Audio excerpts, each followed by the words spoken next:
Welcome to MyLife Chassidus Applied, episode 537. Though it's after Purim, we could still say Afreilichem Purim.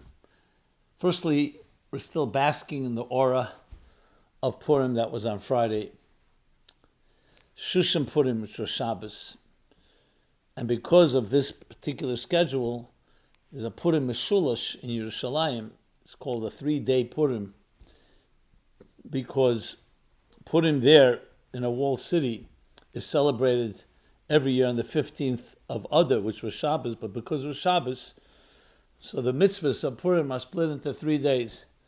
On Friday, there's the mitzvah of reading the Megillah and giving gifts to the poor, Matanos Lavyenim. On Shabbos, they read Parsha Zocher, they add Alanisim and different the tefillas and the prayers. And on Sunday is Shliach Monas and Sudas Purim. So we are still in that spirit of this Purim Meshulish, which is a unique kvias, it's a unique schedule that doesn't happen every year. The last time, I believe, was 4 years ago, and the next time will be in 20 years. In Tovshin, in 2045. So 20 years now is Tovshin Pei, so in Sadik Hey, Tov Hey. It's a long time from now. So we could say we are still in that spirit, in addition to the fact, Mishanichnas Adar Maran B'Simcha, we are in the month of Adar and only increase in joy throughout the entire month. So we'll be talking about that and many other topics. This program is in honor and loving memory of Miriam Bas Elio, Altes Allah Shalom, and in merit of Baruch Ben Yamin Ben Menuchalana, Altes, Yukusil Ben Lei Rachel and Rachel Bas Liba Farkash, dedicated by Pinchas Tadis Ben Miriam and Sarah Bas Rachel Altes. So let's begin, being that it's the month of Adar. The first obvious question is, now that it's after Purim, technically after Purim, or we're still coming from Purim, and Mishanichnas Adar Maran B'Simcha, so clearly the joy continues. And based on the rule that Mailam B'Kedesh, that we always grow in all things of holiness, so the joy only increases. So you could ask the question, isn't the high point Purim? How could you increase after Purim? But as I said, in Kedusha, everything increases, because now we also have everything that Purim brought to us, plus additional days of Adar. So whatever Purim achieves, which is Hayomim Me'elim Niskarim V'Nasim, which means these days are remembered and are recreated. And the Arizal explains, recreated means because the very energy of that day is repeated, and every year in an increased way, based on what the Alter Rebbe writes in the Geras HaKedesh, in Tanya, 4th section, Simin Yudalet, that every Rosh Hashanah, new energy comes into existence. So you have to say there's a new energy of Purim. Purim, the concept of anapachu, the idea of transforming the negative into the positive, to turn everything into la Yehudim, oisa, oira, v'simcha, v'sasin, v'yakar. So now we have Purim and Shushan Purim, and everything that in addition, so as long as Adar continues, this only grows. Now in truth, everything continues to grow even as we go into the next month, especially the month of Nissan. Mismach Geula, the Geula of Purim, is followed by the Geula of Nissan, of leaving Egypt, Mitzrayim v'Gvulim. So bottom line is that we're always increasing in joy, in freedom, in emancipation, in transcendence, in all holy matters.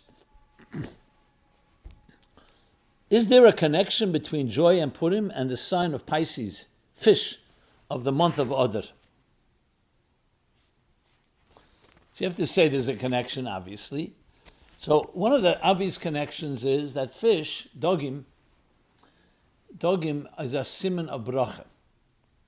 One of the reasons for that is because it's a dover samay min ha'ayin. Fish are under the water, and brachas thrive when there's a little concealment. In other words, when things are too open, sometimes there's a concept of the negative forces challenging it, but in general, brachas thrive when it's not so obvious. That's why fish multiply in such numbers, as Chazal tell us. So the concept of celebration, the concept of blessings, additional abundant blessings, which of course is the source of joy, It's connected to fish directly on that level. A deeper explanation of Chassidus is that fish, which is Dogim Shebiyam, is come from the world of Alma Diskasia, the hidden worlds. Like the water, like all the creatures under the water, it's a hidden world, whereas the mammals, land mammals, meaning animals on land, are revealed, so that refers to Alma Disgalia. The biggest and deepest blessings come from the concealed worlds.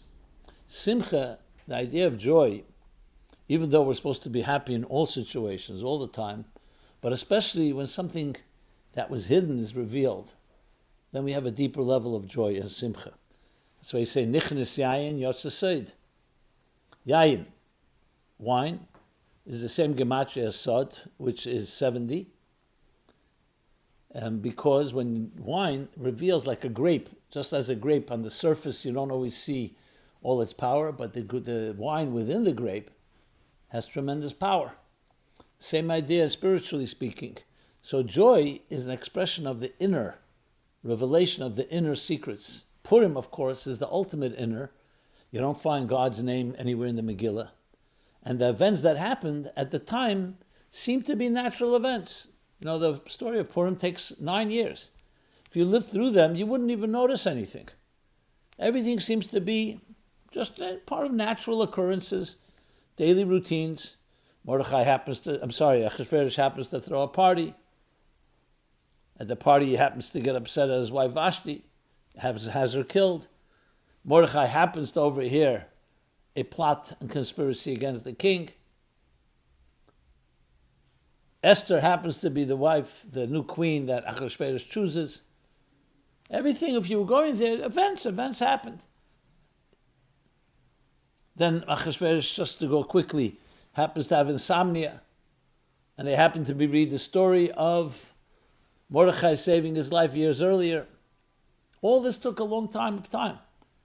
And when you add it all up and you look in retrospect, you connect the dots, you see a miracle. Everybody was exactly in the right place at the right time to create the miracle. So it's called a nes melubish beteva.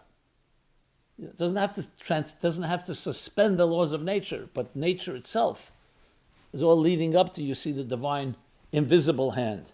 And that's why the name of God is concealed in the Purim story, in the Megillah. Esther comes from the word hastir, also concealed. Simcha is ultimately the revelation of that which is concealed, the ultimate simcha. That's why simcha peretz geder, breaks through all boundaries. So fish represent the creatures of the sea, represent the blessings, the abundant blessings that come from this world of concealment. And when that explodes, so to speak, when that erupts, I should say, then it's a whole nother level of energy, the energy of a napachu, of transformation, of Purim, a simcha, not just a regular simcha, a simcha ad yoda, simcha beyond the regular structures that we're accustomed to, the conventional structures. Now all this has to be translated into action. It's not just conceptual. That's why indeed this month of Adar in general, which was a chodesh asher nepach lehem, the entire month was transformed, because this was the month that Haman had chosen. In his mind, he thought it was a good month because it was the month when Moshe Rabbeinu passed away, that the entire month was transformed. It was also the month that Moshe Rabbeinu was born. Moshe too comes from the world of concealment. Why is he called Moshe? Min hamayim mishisihu. From water he was drawn, because he represents a neshama from Alma Diskasias, as the Alter Rebbe explains in Torah, Chassidus elaborates. He came from that hidden world. That's why he's named a name that's not the name that Amram and Yocheved gave him upon birth, because that's what he represents, that hidden world of the water, the month of Adar, water, fish. And it's interesting, it's Dogim Lashon Ram, two fish going in the opposite directions, because again it's capturing the concept of paradox, Rotzeh and Shuv, tension and resolution all coming together in the grand celebration, infinite celebration, an eternal celebration of Purim. And as we discussed last week, more details about Purim. I will go over some more items around Purim, because we are still, as I said, basking in the glow of it, especially at Purim Meshulish, where you have 3 days, like a chazakah, 3 consecutive days. So it has a tremendous power, both the Purim power, simcha and joy, But above all, I want to say a blessing to all of us that Eden everywhere should celebrate, especially in Eretz Yisrael, where it's needed more than ever. A total release of the hostages in return to their families, intact, unscathed, as much as possible, and a victory in every possible way against the Haman and the Hamas of our time, and the Persia and Iran of our time. And it should be only joy for all of us, collectively and individually. Everyone needs a refuah shlema, complete healing. Anyone needs any type of hatzalah in Yeshua in any personal way, in any familial way, should all experience that. We should be able to march straight into the Gula Hamitis Vashlem.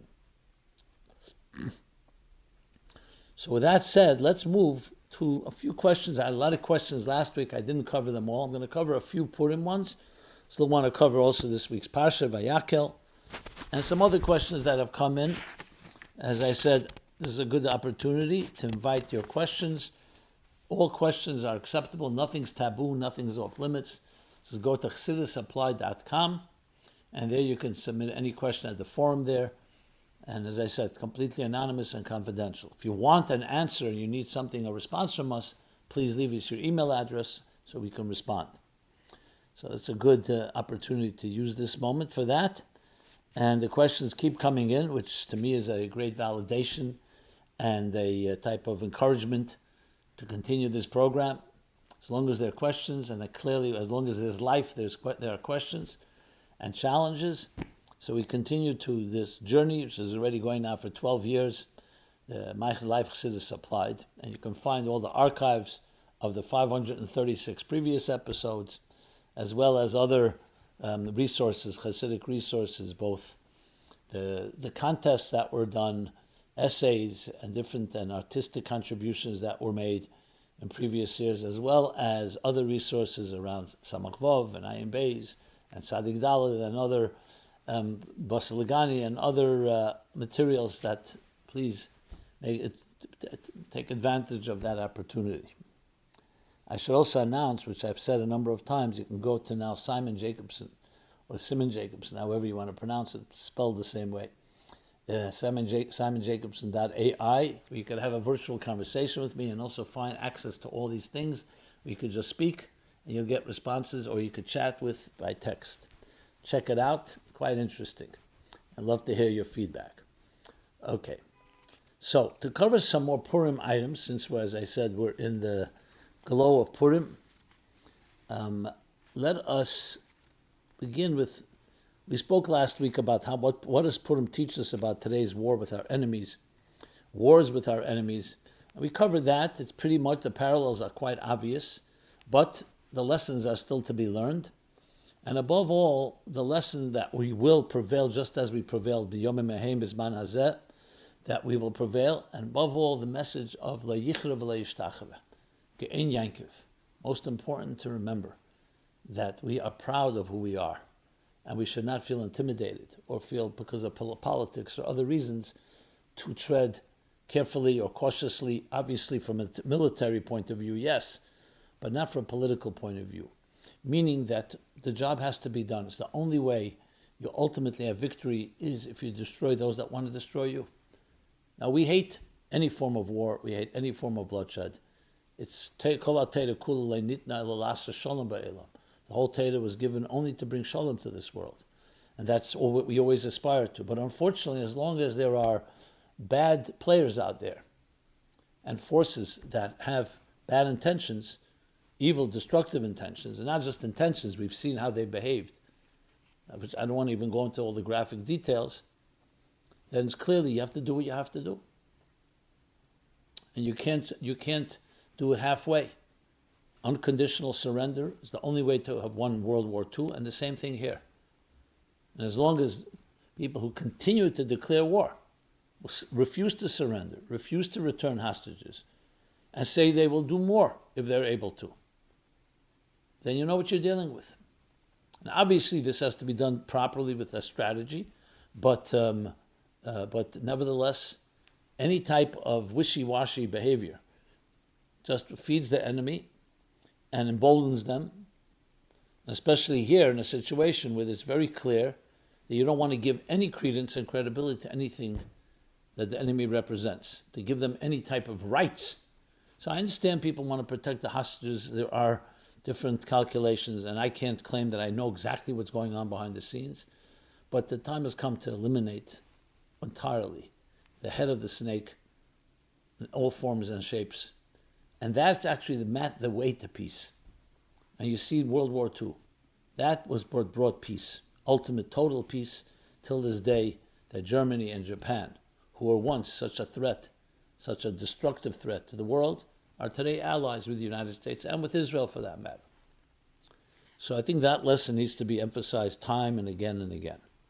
Talking about why did Mordechai not bow to Haman, so there's a follow-up that someone wrote. I'd like to read it.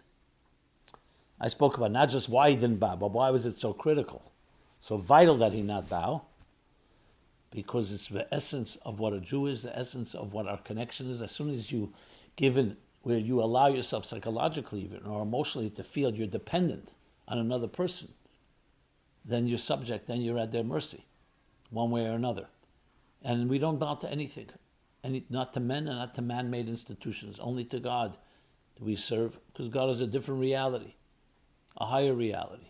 And that's what preserves us, and that's why we're here today. So someone wrote, Haman used that argument with Mordechai. What argument? That Jacob, your great-grandfather, Jacob, bowed to Esau, my great-grandfather. We know Haman comes from Amalek. Amalek is from the grandchildren of Esau. Or at least through marriage, there's different ways that it's explained. But regardless, he definitely represented the archetype. Of course, Mordechai comes from Shevet Binyamin, which goes back to the son of Yaakov. So just like Yaakov bowed, that's what Haman argued, as it says in Medrash. Yaakov bowed to Esau, therefore Mordechai should bow to Haman. However, Binyamin, who wasn't yet born, did not bow to Esau. That's what Mordechai answered. Mordechai replied to Haman, as a descendant of Binyamin, I do not have to bow, which was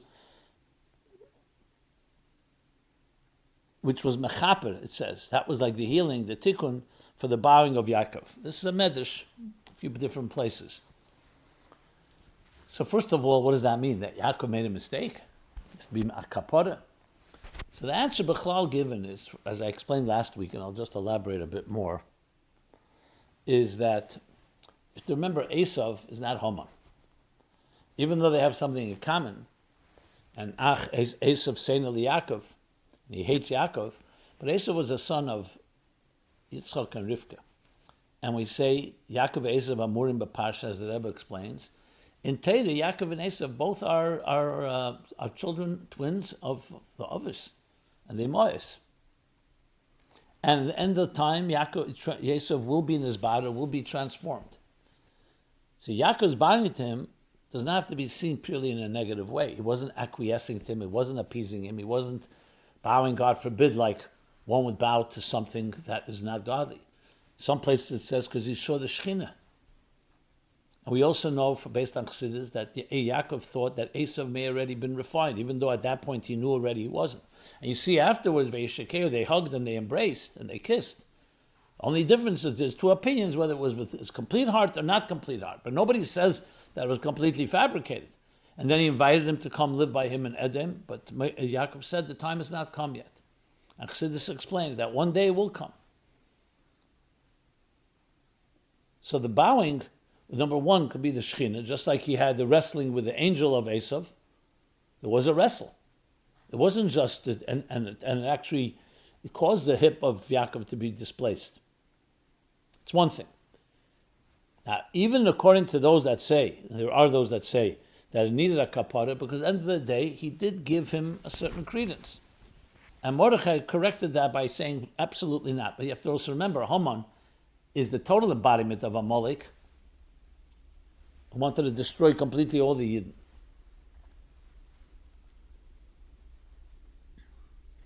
So, as a result of that, you could say that, in a sense, that there were two elements. There's the other Shvatim and there's Binyamin. Binyamin was the only one born in Eretz Yisrael. That's why it's called Ben Yamin. So in a sense, Mordechai revealed that aspect of Binyamin that is higher than having to deal with Shibud Goliath, which is subjugating or connecting yourself, or somewhat being reliant, though we're not reliant, Malchudina Malchusadina, of being under the control of other nations. So that's some additional elements in this point.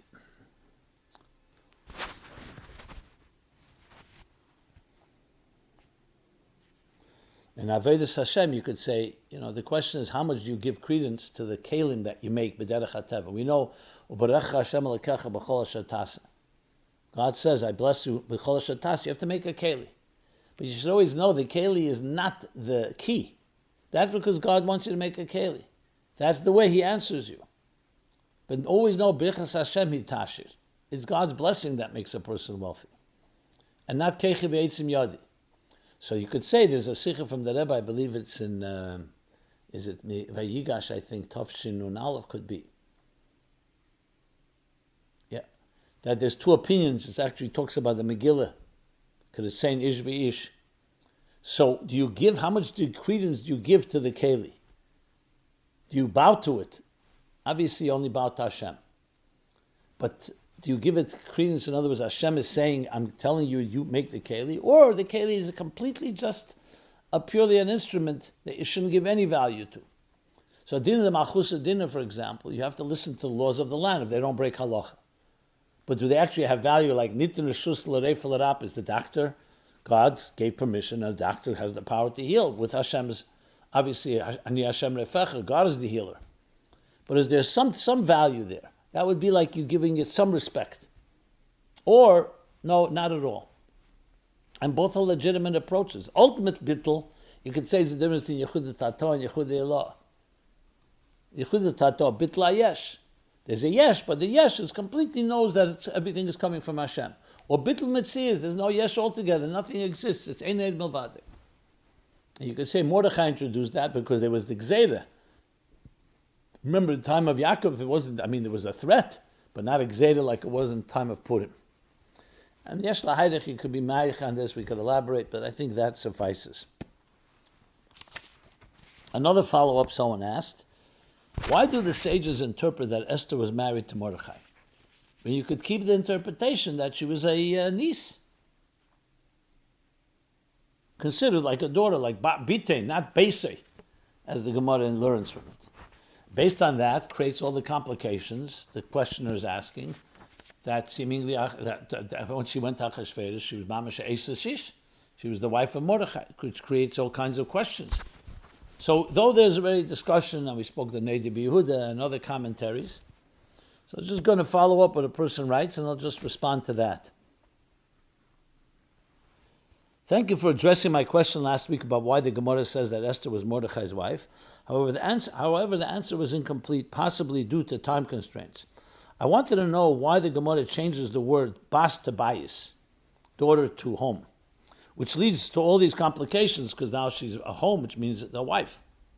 The answer given is that she was allowed to marry Achashverosh in order to save the Jewish people. However, she was taken by the king in the 7th year of his reign, Esther 2:16, and Haman didn't issue his decree until the 12th year. There, 3:7, Esther. She didn't know what would happen 5 years later, and she was reluctant to go to the king until Mordechai convinced her. So at the time of her being taken, shouldn't she have given up her life if she was married? Being unmarried is a less severe prohibition, and there's a room to say, being unmarried is a less severe prohibition, and there's room to say that she was allowed to marry the king since it was by force. So we're back to square one. Why does the Gemara take the pasuk out of Pshat? Also, Mordechai was about 100 years old. Why would a young girl marry such an old man? Also, Esther stayed married to Achashverosh after Purim was over and had a son, Darius. How is this allowed? Keeping her single solves all these problems. Plus, I wouldn't have to send you this long email. Please respond. Thank you. So, item by item, I don't know if I'm going to go through all the details. This obviously is discussed by many. It's not a new question. So first of all, the Gemara is not the problem, God forbid. It's not because there's the day. Why do you think the sages are being medayik bas bayis? Not because they want to create complications. It's because they know from other places that they were married. And therefore they learn it in the Pasuk. So it's like you're asking the question, if they didn't learn in the Pasuk, we wouldn't have all these problems. They were talking about the Metzias. The Metzias is that they were married. It's not the sages came up with this theory. They were Metzias married.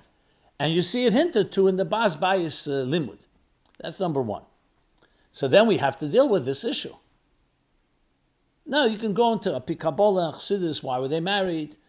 You ask him, he was 100 years old, but they were. The second point to make is Mordechai understood that there's something bigger going on here. He wasn't trying to convince Esther to, God forbid, transgress. He realized Achashverosh was the king of the world, you have to remember. And he saw what was happening. And remember, Mordechai was, besides being a wise man, was a Novi. So not that he necessarily saw exactly what was happening, but he realized that God's hand is at work here. And even though Esther had hidden Achashverosh, people found her, realized that something's going to happen. We didn't know what.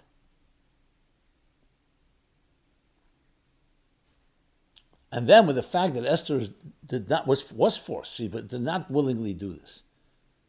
So that changes the whole equation. Then when you add the Noidi Biyud, you can explain it as well. But bottom line is that there was God's hand here. In fact, what happened afterwards, that's a shayla. Some people say she actually divorced Mordechai. And being that was still a kat avda Achashverosh Anan, it was still a sakana. Anything could happen. So her being in the palace was preventive of other tzaras that could have happened. There are different mafarshim that talk about this, but I think that's enough to say about this issue. So it's not about someone trying to make problem here. Problem exists. There's a question. What's going on here? Why a daughter, a Jewish woman, whether she's married or unmarried, is put in such a compromised situation? And then we call it Megillas Esther. Not Megillas Mordechai Esther, not Megillas Esther of Mordechai. Megillas Esther, and her schus, that she was Meisa Nefesh. We have the story of Purim and everything that came with it. That's why we have to always look back at the end story. Okay. Another question that came in, I'll do a few more Purim-related questions, then we'll go to other topics. Why did we commemorate the Fast of Esther the day before Purim, when the actual 3-day fast was in Nissan 11 months earlier? And there's two opinions, whether it was Yud Gimel Yudal Tezvov or Yudal Tezvov Tezayin, which means it went into Pesach, the 3-day fast that Esther had asked Mordechai and the Yidden to do. So firstly, let's make it clear that in addition to that 3-day fast, there was also a fast right before the Gzeda. The Gzeda was for Yudalid Adar. So they fasted because, as we discussed last week, what a fast does. So you could say maybe it's not necessarily connected, even though it's also a zecher for that fast. But it's takanat the fast of those 3 days. It's the fast connected to when the Gzeda happened, which was the Haman's decree. Some make a zecher that says, on Pesach, they mention Haman or whatever they do to remember also that particular fast. The Rebbe actually, Tavshin Lamed, and there's a letter in Lekut Sichos Chelik Vav in the Esophagus, I believe, page 370 or 371, where he talks, why is it called Tainus Esther? Because L'ched is the Esther requesting the fast in the 3 days in Nissan.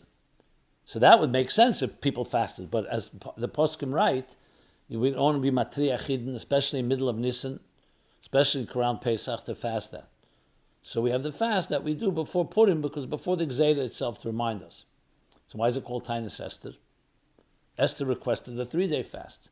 So the Rebbe explains there, one of the explanations the Rebbe gives, he discusses at length in a full footnote there in the letter, a letter from that year, where he explains, but then later the Rebbe adds, he says, with time I considered that maybe the reason is because Esther was the only one that actually could fast, because everybody else was a Melchemes mitzvah to go to war. So they had to stop fasting.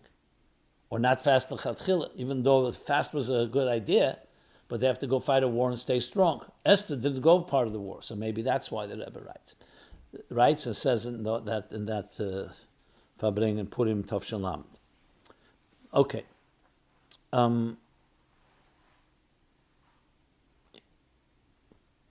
I'll do one more Purim thing, which is about humor. Is humor and light-heartedness allowed at other times or only on Purim? This also connects to a question we spoke about a few weeks ago.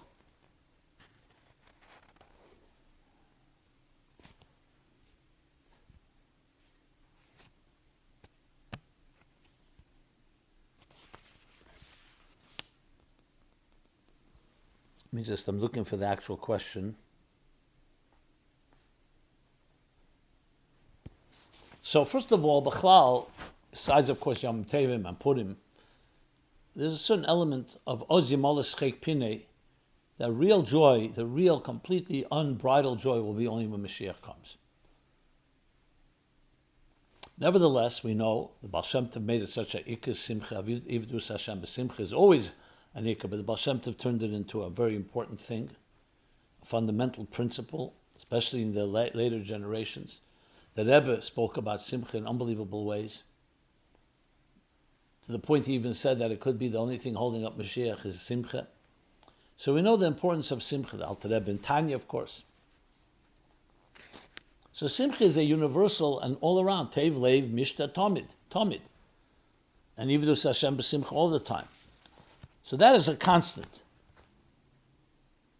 But nevertheless, you definitely find Purim a certain additional element. Chayvinish Lipsume, Adar Yada ben Haman and Baruch Mordechai.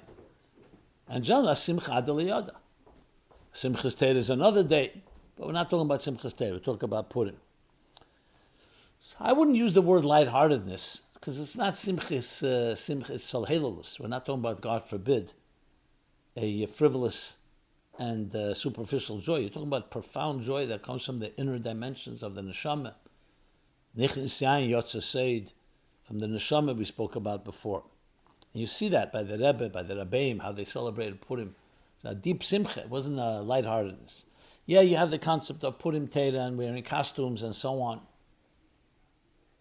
But if you think about the deeper meaning behind it all, it's because of v'napachu.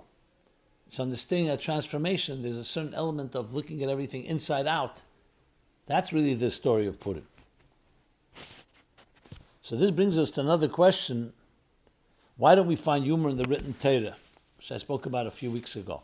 So someone says, I seem to remember it says before the Tana Rabbah would give a class, the Tana Rabbah, he would tell a joke, or a funny story, then he would teach the class after he got everyone's attention. I don't think it was just on Purim. They may have done this every day. So someone writes, in episode 535, why don't we find humor in the written Torah? Kihod Rabba, so with the Pasach Lon Rabbonim, Milsa de B'dichase, Ubatche Rabbonim. Losov Yosef, Be'imosa, Pasach B'shmaitz. The Gemara in Shabbos, Daf Lamed Amud Beis. Zeluchud, two separate stages. One is to open up their hearts, and then there was a Ema, V'yira, that they sat with reverence. So I believe I brought that Maimah Chazal. Remember, the question there was, why in Torah Shebiksav you don't find it? That's Torah Shebal Peh, Rabbi. The Chazal taught that way. But Torah Shebiksav, so I explained, Yeshlema B'derech Efsher, maybe Torah Shebiksav is a book of the way the Eibishter wants the world to be. Humor, we're talking about Kedusha Diki humor, comes when you add through Avodas Hashem, like we spoke in this Chayach, HaKadosh Baruch Hu Chayach, the Eibishter smiled. Natzchuni banu natzchuni. And the likes. So that's coming already from a way of teaching. You want to open up the hearts of the students. The manner of the teaching by the Tanoim or the Amoraim, or even in the time of Moshe, maybe. He may have used humor also. But we're talking about Torah Shebiksav. That was the discussion there. So it's not a contradiction. So someone asked, will Mashiach have a sense of humor? Or will that be a time strictly serious? Will he tell stories and funny and jokes, especially on Purim? Or once Moshiach comes, will all of us have to be serious all the time and just daven and learn all day? So first of all, as I said, Oziz Malei Schek Pinei, so there will be plenty of Simcha, even more than now. Secondly, we're not talking about, again, frivolous, God forbid. When the Rebbe would tell a joke, or the Rebbe made a comment, and there was plenty of humor in the Rebbe, It was always profoundly technic. It was a way of looking at the world, a certain type of social, if you wish, satire. But not satire in a dismissive way, and definitely not in a negative way. It was all about revealing a deeper truth through a little humor. So the humor itself was Kedusha, as the Alter Rebbe Taka explains in Tanya, what Milsa de B'dichas and Perik Vov. Perik Zayin continues the theme. But the point being is that Moshiach, of course, will do, because it's part of a Teidic approach to learning. And remember, you can learn Torah and do Aveda. That doesn't mean that you have to be completely, not have Ivdus Hashem B'simcha. There's joy in that too. I know the impression is when you hear humor, it means you're not learning. It's not correct. You should be learning Torah with a tam and eneg, with a pleasure and a satisfaction, a fulfillment, just as other people may be laughing at a joke. Except that's a joke, an empty joke that doesn't have any content to it. Nonsense. Halilus, like I said. And here we're talking about a technical approach. Okay. So then finally I'll say, are we allowed to make fun of the Purim villains? You have the stories, and now's not the time to go into them. I wish I had more time, I could go into it. So again, it all depends how you make fun. If you make fun in a nonsensical and just dismissive way that has no lessons, if you're making fun in a way, and I don't like to even use the word fun, but you're learning lessons from it. Like even someone asked a question about Vashti and her tail. According to one opinion, she grew a tail. So if you look at the Mefarshim, they all talk about what that means. It means Gashmias. Does it mean the weight? Does it mean an illness? You see, they're looking to understand it. It's not just a nice, cute thing, and children then can copy it. So I understand for children, obviously you're speaking a language that relates to them. But if you really think about it from a Teidic point of view, even when you say something that seems to be mocking someone, like it says about Sancherev, how the Eibishter mocked him, that also always has profound teichen in it. It's never just some type of, because today's so easy. You find people, stand-up comedy, and late night comedy, making fun of people. That's not either lashon hara altogether. Halilus, as I said, emptiness, sarcasm, meshav leitzim. That's considered from the Dal Yosei de Saroim, as the Alter Rebbe says, the end of chapter 1 in Tanya. That's not what we're discussing here. Here we're talking about in Kedusha, there are different ways that the Eibishter will bring into, or people will address something in a dismissive way, or just to make a point about something, or to use somebody's weaknesses by demonstrating a certain type of behavior, etc. Okay. Let's go over to Parsha Vayakel. See how far I can get here. There's a lot of questions that came in. I always feel frustrated, to be very honest, because never can ever get enough in. There's so many good questions, I must say. Okay, let me cover Parsha Vayakel. So this week, especially, we read Parsha Vayakel.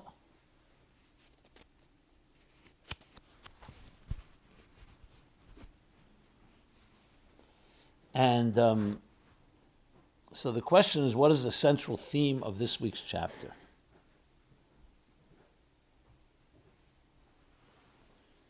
So we know this is the continuing chapters of building the Mishkan. Also the Migdash V'Shachanti B'Seichem that began in Parshat Truma. And that continues now through Parshat Tetzava and then Kisisa. There it talks also about Chet HaEgel and the Kapara, also connected to the Mishkan. And then we come to Vayakel, which is Moshe's gathering the people together, and there's a summation of all the things that they built in the Mishkan. So essentially it goes back to the central theme of the purpose of our lives. To make a home for God in this lowest of worlds. Or in the lashon of the pasuk, so the lesson is very clear. This is our central mission. You find Basaligani, the last mimer from the Frierdiker Rebbe that was published, and the first mimer that the Rebbe delivered, and then every year on Yud Shvat, that's the central theme. So that's overall. But specifically in our times, as the Rebbe explains in that mimer, Deir Ashvi, the seventh generation, where we are finishing the process, just as Moshe was the seventh generation from Avram. So what personal and global lessons does it offer for our times? It teaches us that we are now the last steps of this Aveda, and everything going on in the world today, just like it was in the time of Purim. You connect the dots, is all leading towards a crescendo of the culmination of thousands of years of work. And we're about to cross the threshold into the era of Moshiach. So we look at the world, and on one hand you see the tremendous advancements in technology, in political freedoms, for Jewish people freedoms.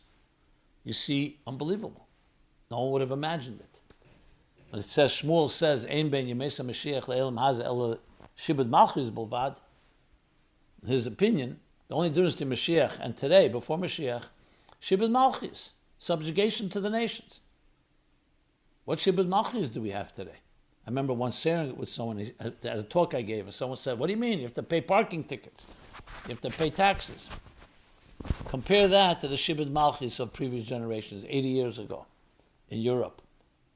Go back 100 years ago, Tsarist Russia, communist Soviet Union, and other places in the world. Jews were completely, shibud malchus was oppression, was expulsion, was genocides, was pogroms.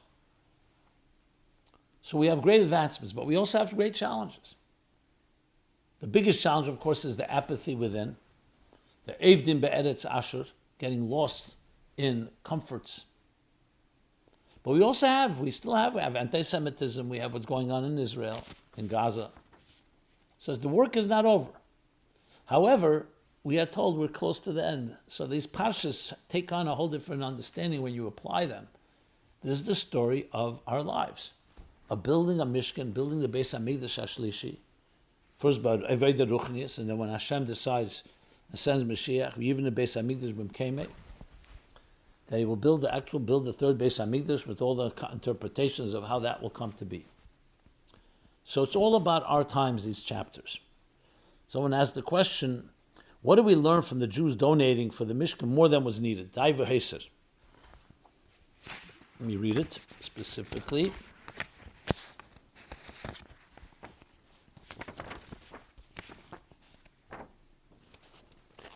And everyone donates so much money and materials to build the Mishkan that Moshe had to ask everyone to please stop giving things. Can a lesson be learned that once we have what we need, we should be content instead of asking for a surplus, so we can rest easier knowing we have more than enough for the future too? Well, that's one lesson. But I'll share some lessons I remember hearing from the Rebbe different years. He spoke about this. One is, it shows you the passion that the Yidden had. That even though Taka and Gedusha, it's leipochas v'leyeser, and everything was used in the Beis HaMikdash, every inch of space, everything. But they're wanting to give from their lives and from their material possessions to the Mishkan had no bounds. They had to be told to stop. So it's a sign when you really love something, you keep giving and giving. At the same time, there is the concept of at kan hakofa aleph, so to speak. When a person has that, they also have to know there's restraint, there's agbolas, things, there's a certain amount. That's why you have so important, like you say by Aaron when he lit the menorah, lo shina. He didn't change one iota. So the Rebbe asked, why is that a big chiddush? Because when you're in such throes of passion, connecting to godliness, it's very hard to stop yourself. The rotzeh, it's hard to ground it into a shuv. Look at Nadav and Avihu, Aaron's children, they couldn't do that. Mitzad the Mila, like the Eira Chaim says, because of their deep love and their deep passion and their deep longing and their deep yearning. All the Lashonos that he brings the Eira Chaim, Chassidus cites it. So you have both lessons. That it's important to have such a deep passion, but also know, Dai v'hesed, there's a time to know that there's a structure. Eser Sfiris, Eser v'lei Tesha, but also not Eser v'lei Echad Aser. Zagbola. Rav Lavud, the Rebbe's grandfather, who wrote Sharakel, explains why do we say At Kan Akofa Aleph at the end of every Akofa Simchas, because Akofa is Lashon Makiv, Bli Gvul. So you need an At Kan, because Bli Gvul doesn't stop, like a circle, like a song. If you don't stop it, it keeps going, it keeps going. So you need At Kan, the Bli Gvul, and then the next Darga, the next Makiv.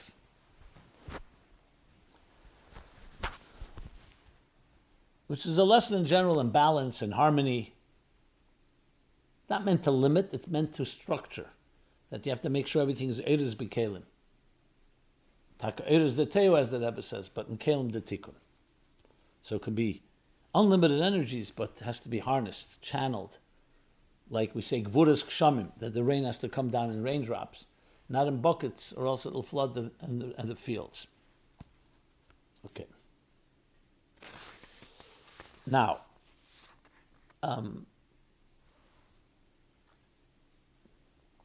what does Chassidus say? Let's talk about what is the significance of the 4 Torah chapters read during this time of year.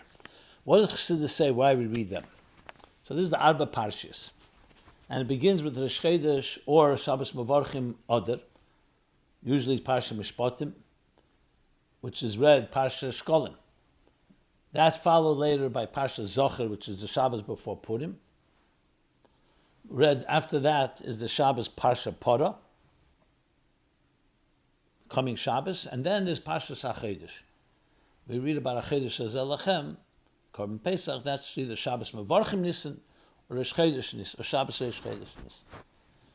So, halachically speaking, technically if you wish, it's the order of what happened in the Beis HaMikdash, that the first thing you need shkolim, that the Jews mashmin, but other mashmin al shkolim, because the shkolim, they bought the korbanos tzibur, they brought the offerings. In the time of the Mishkan, they bought the adonim with the so-called anchors. But later the korbanos tzibur, that's the first thing, shkolim. Then zocher es asher asal l'cha amalek, to remember the enemy, because before you bring kedusha in, you have to eliminate the enemy. Then comes the third thing, Parsha Porah, is Tara Metumas Mes, before bringing a Korban Pesach. And then comes the Korban Pesach, is HaChodesh Azelachem. Now that's the time of the Beis HaMikdash. Beruchnius, Chassidus explains, that these 4 stages are also relevant to our lives. Machzas Shekel is the concept of Machzis, the bittul that we have. Zeh Yitnu. We give a half, and the Eibishter gives the other half. That's tzedakah, the mitzvah of tzedakah, which is always in preparation to anything that you do. Then comes the next level, is Zocher Shoslach HaMolig, eliminating Sofik, Molig Gematir Sofik, Krirus, Kaltkeit, apathy. Then comes Porah, to eliminate any type of impurity. So we say we have a Tara, and Chassidus explains what is Porah Aduma. It's a combination of Rotzei and Shuv, Eish and Mayim, that eliminates all forms of impurity. And finally, HaChodesh Azelachem, Chidush, renewal, that allows us to experience full Geula Yitzis Mitzrayim, and also Geula Mitzis V'Ashlema, Ki Meit Seis K'meretz Mitzrayim, Aren and the Flois. And that's represented by the Korban Pesach, that Chidush, Geula. So it's 4 stages in Aveda as we grow. The Rebbe once in Tov Shemem, I think it was there Tov Shemem, Parsha Truma, I think, was called a Shabbos Hafsokah, because the 4 Parshas, because of the schedules, the Luach, the calendar, it doesn't work out that they're all 4 consecutive. They usually it's 5 weeks. So 1 week becomes a Shabbos Hafsokah, so-called a separation. And the Rebbe explains Shabbos Hafsokah is also part of the process. Like Hafsokah is like a bittel between 2 stages before you go between Yesh v'Yesh and Ayin be'emtza. So that's also part of the process. It's not a Pasha that's read, it's more of a week where we don't read a Pasha. So it's interesting how that is explained. Okay.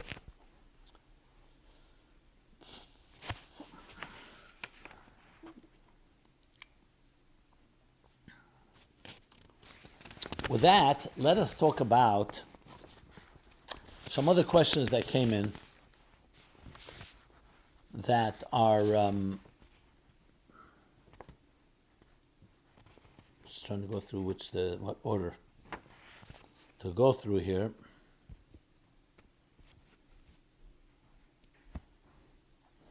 So let's talk about the war in Israel.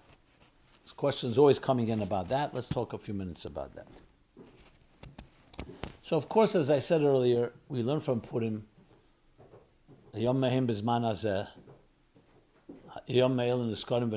the idea of eliminating, just as Persia, then Persia today, Iran, its proxies, Hamas, Haman, all its parallels, the complete elimination.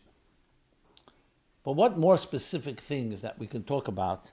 So someone asked, should we be working on transforming our enemies and not just annihilating them?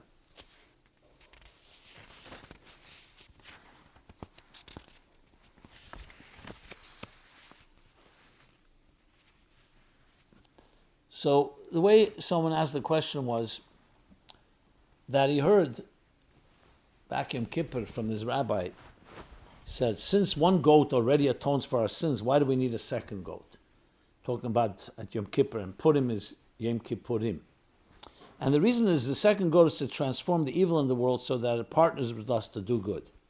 In other words, it's not just eliminating the negative, Shvirosan Zui Takanosan, that's one part, eliminating anything that's negative, but there's also transformation. It made me think, why is all the effort of the war to destroy and kill our enemies? Why not a simultaneous campaign to help transform their anger and hatred into a positive partnership for goodness? Don't get me wrong, of course the IDF has to do what it has to do to protect us from active, dangerous threats. But the army is just destroying the evil terrorists. Where's the simultaneous campaign to transform the terrorists and the supporters to the side of good? Okay, so let's make this very clear. I just want to emphasize this. When it comes to pekuach nefesh, danger, and someone's ready to threaten you, you don't start thinking, how am I going to rehabilitate them? Because right now, people's lives are in danger. And it's not theoretical. Look what happened, what they call October 7th. And look what they talk about. Look how they behave. Treated little babies and other innocent people. So it's nice theory. What I would say is, long term, obviously the goal is to eliminate anyone that's an immediate threat, absolutely, in every possible way. Don't even give them an alternative. It's not like at the end of World War II, say to the Nazis, if you're ready to go into a rehab center, or to therapy, or to re-educate yourself, we'll stop the war. No. After what was done and what they proved, you have to do what you have to do. Then a longer-term solution, and I've discussed this a number of times, is obviously you want to re-educate the whole Muslim world. Because children are being educated as we speak right now to hate Jews. So you're creating the next generation of terrorists. The real war is ultimately a complete recalibration of their education system. What happened after World War II? Whatever was being taught in the Japanese and the German schools was absolutely prohibited. There was no more teaching Nazi ideology. Because if not, what you would have done? You would have eliminated the enemy at the time, but a whole new generation of haters would have been born. I'm not saying there aren't haters, but institutionally, the government forbade it till this day. So real change has to happen long-term through education, re-education. Look at the Christian world. As much as it terrorized the Jewish people, ultimately the Christian countries became havens for the Jewish people because they were tamed. However you explain it, whether it was education or other things. So ultimately you want transformation. You don't want to just eliminate. But you have to eliminate the cancer, obviously. And then a new generation comes this approach. Even when it comes to the story of Purim, 75,000 enemies were killed, but there were still many more. What does it say? Rab me'amei oretz misyadim. That many of them became Jewish, whether it means giyur, conversion, or they became sympathetic to Jews or lovers of Jews, however you explain it. But transformation is always the goal. Iskafia, and then ishapcha. So someone asked another question in that relation. Hi, Rabbi Jacobson. I would love for you or someone in your office to reply to me. I believe that the Rebbe advised the elimination of our enemies and not their incarceration. How strongly has this been conveyed to the Prime Minister? Is there a rabbinical committee who meets with him regularly for advice? This needs to be pushed all the way, in my opinion, as we've been lackeys in this area for decades. I don't know if you mean lackeys or lacking. While our murderers have become millionaires, I am extremely troubled by the status quo. Heartsick. Well, yes. When it comes to someone who's ready to hashkem ha'arev, someone's ready to kill you, you don't even wait. No, you don't look for incarceration. This is a time of war. You look to just eliminate the threat. But again, short-term and long-term, that's what we're discussing here. I can't tell you what the Prime Minister, who he's listening to and who he asks questions to. The Rebbe always emphasized it should be military decisions, not political ones, not diplomatic ones. Just like a doctor in a hospital, you don't go for political reasons, you ask a doctor. You ask military people, what's the military thing to do? Because you're talking about life and death here. You're not talking about diplomacy and politics. So that's all I can really say on this topic. Okay, are there any other things? Yes. So let me continue now on a different note. I had an interesting visitor yesterday, came to see me. He's a young man who has autism. And he actually is in a school for autistic children. But he calls himself a shliach, which is beautiful, because he sees himself as a shliach there, as an ambassador of the Rebbe. So he wrote this question.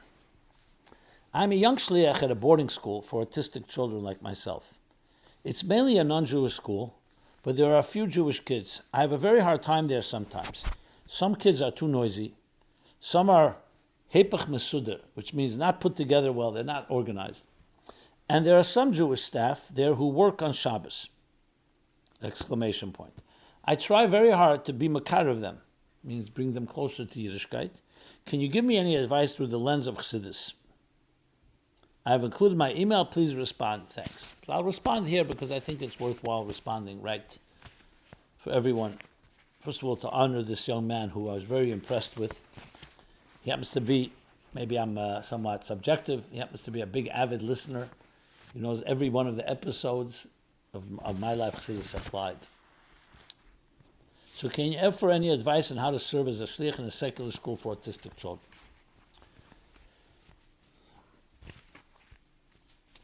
Well, let me begin with this very interesting letter that the Rebbe wrote to the head of a school like that for special children, where he writes, paraphrasing, I must have talked about this previous programs, that when we call them special children, it's not a euphemism. It's not being cute. As of patronizing. It means because they are special. Because if Hashem, for whatever reason, takes away something from someone, or limits them in some way, that means that Hashem is giving them something else special, that they're special in other ways. And those working with such children need to know that. And they need to know the value, the absolute, indispensable value of every neshama. And if they don't honor that dignity, they shouldn't work in those schools because the children sense it. Doesn't matter what you think, they sense it. They're sensitive. So I think the first lesson, which I'm sure I don't have to tell you, because you know it from your own hard-earned experience, is the sensitivity that you can bring to all the children there, to the teachers, to educators. As a shliach, that's your role, to help appreciate the neshama. And there are many ways you can do that. If it's Jewish, for Jewish children and non-Jewish children, maybe teach them to say Moda'ani in whatever language works for them.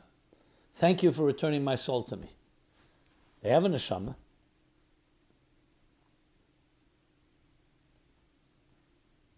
And even if it's a non-Jewish person, they have a nefesh given to them by God, Tselem Elokim, a divine image, meaning that they were created in the divine image.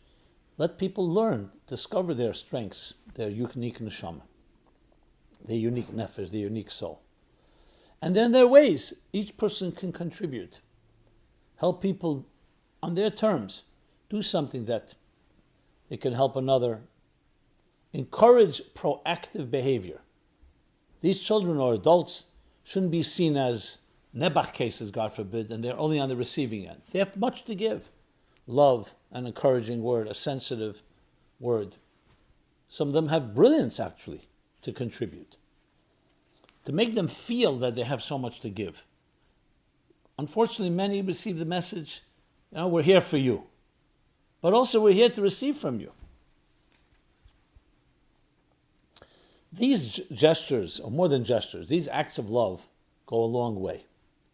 So there are things that will be easier, they'll be harder. Obviously, if you can encourage Jewish children to keep Shabbos, in a loving way, not a judgmental way, by all means.